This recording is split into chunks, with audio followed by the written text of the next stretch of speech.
واخيرا شاومي نزلت موبايل متوسط بس بامكانيات فلاج شيب، سطوع بيوصل لاكتر من 3000 نيتس، وكمان مقاومه ميه وغبار باعلى معيار موجود، وكاميرا 200 ميجا بكسل. بس استنى، ده مش فلاج شيب، ده الريدمي نوت 15 برو. السؤال المهم هنا، هل هو فعلا صفقه جامده ولا في تنازلات مستخبيه؟ يلا ما اطولش عليك ويلا بينا نبدا. يا رب تكون بخير. معلش غبت عنك الفتره اللي فاتت لظروف شغل خارج عن ارادتي، معلش، بس الفتره اللي جايه راجعين وبقوه.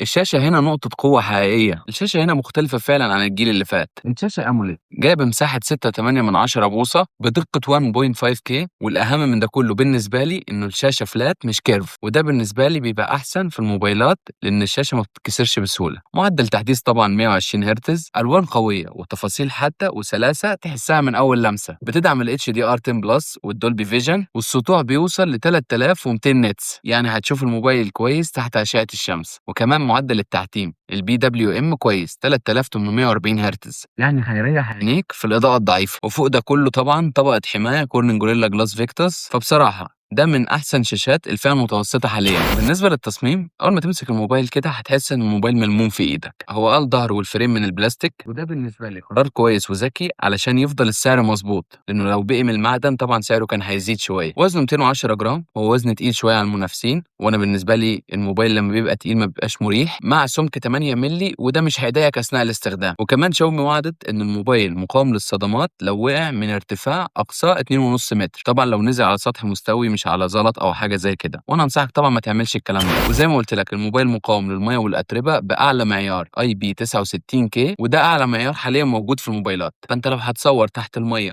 او الموبايل اللي وقع عليه ميه، بس طبعا ميه عاديه، ميه طبيعيه مش ميه مالحه، مش هيحصل له حاجه ان شاء الله. وطبعا ايه، ما نعملش الكلام ده في الموبايل ونحاول نحافظ عليه. وطبعا موضوع مقاومه الميه ومقاومه الصدمات دي ميزه نادره في الفئه المهمه، وهي نقطه الاداء واللي بتفرق مع ناس كتير. الموبايل جايب معالج دايمنستي 7400 الترا بدقه تصنيع 4 نانومتر. بص يا صديقي، في الاستخدام اليومي هتلاقي الموبايل سريع وسلس جدا، وفي الالعاب زي بابج هيلعبك على 60 فريم مستريح، لكن هو مش المعالج القوي اللي بيلعب على 90 او 120 فريم، هو ممكن يلعبك 90 بس على اقل الاعدادات ومش في كل الالعاب. والموبايل جايب نسختين، نسخه 12 جيجا رام 256، والنسخه الثانيه 12 جيجا رام مع مساحه تخزين 512. سرعه التخزين يو اف اس 2.2، وانا بالنسبه لي السرعه دي بطيئه، خاصه ان احنا دلوقتي وصلنا ل 3.1 وحاجات زي كده، فانا بالنسبه لي السرعه دي بطيئه، لكن برضه في الفئه دي طبيعي. لكن بالنسبه لي والاهم ان المعالج ده مستقر، والحراره بتاعته مستقره اثناء الالعاب، ده نظرا لانه موجود فيه لوحه تبريد من الموجوده في ال 15 تي، في اللي هي الموبايلات الرائده بتاعت شاومي،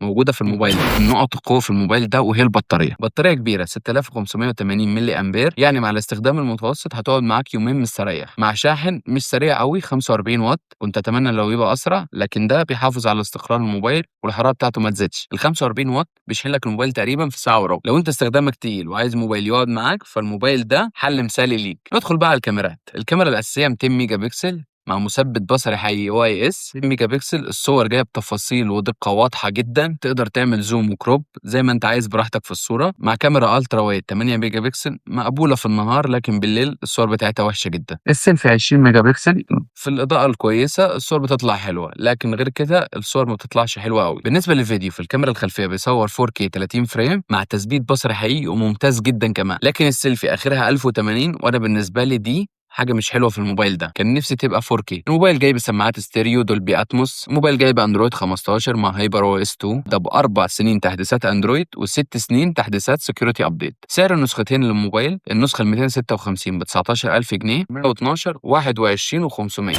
العيوب اللي في الموبايل ده انه ما فيهوش كارت ميموري، والسيلفي في الفيديو زي ما قلت لك اخرها 1080 مش 4K، وسرعه التخزين يو اف اس 2.2 مش 3.1. الخلاصه يا صديقي، لو بتدور على شاشه قويه جدا وبطاريه تقعد معاك يومين ومقاومه ميه بمعيار عالي واداء ثابت وكاميرا 200 ميجا بكسل، يبقى الريدمي نوت 15 برو هو الاختيار المثالي ليك. لكن لو السيلفي 4K والتخزين الاسرع مهمين ليك، ممكن تدور على بدائل تاني. وطبعا انت لو وصلت معايا لحد هنا صديقي، ما تنساش اللايك والشير والسبسكرايب، لانه ده بيفرق كتير. سلام.